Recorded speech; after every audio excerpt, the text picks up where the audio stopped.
শুরুতেই জানিয়ে দিচ্ছি সংবাদ শিরোনাম, এরপর থাকছে বিস্তারিত। আইন শৃঙ্খলা পরিস্থিতির উন্নয়নে সরকারের নতুন পদক্ষেপ।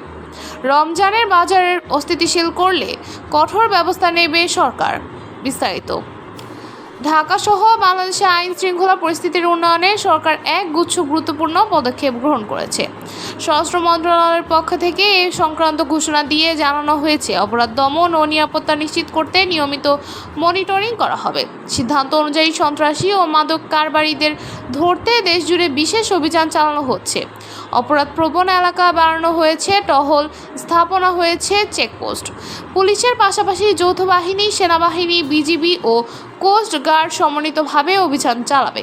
এছাড়া ছিনতাই ও কিশোর গ্যাং নিয়ন্ত্রণে কম্বাইন্ড অভিযান চালিয়ে অপরাধীদের গ্রেপ্তার করা হচ্ছে।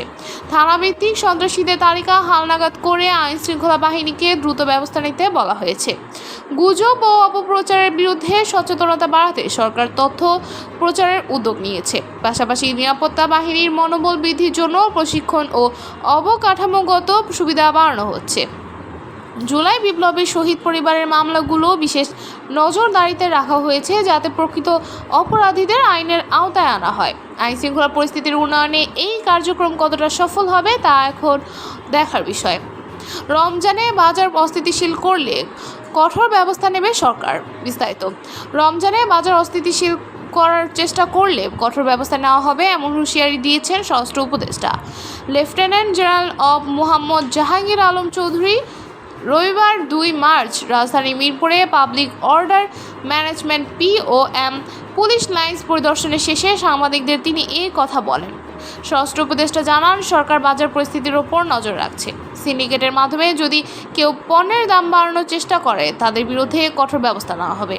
এছাড়া রমজানের ধর্মীয় অনুভূতিতে আঘাত লাগে এমন কাজ না করার আহ্বানও জানান তিনি। সম্প্রতি 2 নারীর উপর হামলার প্রসঙ্গে তিনি বলেন, এমন ঘটনার পুনরাবৃত্তি যাতে না হয় তা গুরুত্বের সঙ্গে দেখা হচ্ছে। রমজানে বাজার স্থিতিশীল রাখতে সরকার সর্বোচ্চ সতর্ক আছে বলে জানিয়েছেন স্বরাষ্ট্র উপদেষ্টা। এই ছিল সর্বশেষ আপডেট। নতুন আরও আপডেট পেতে আমাদের সঙ্গেই থাকুন। ধন্যবাদ।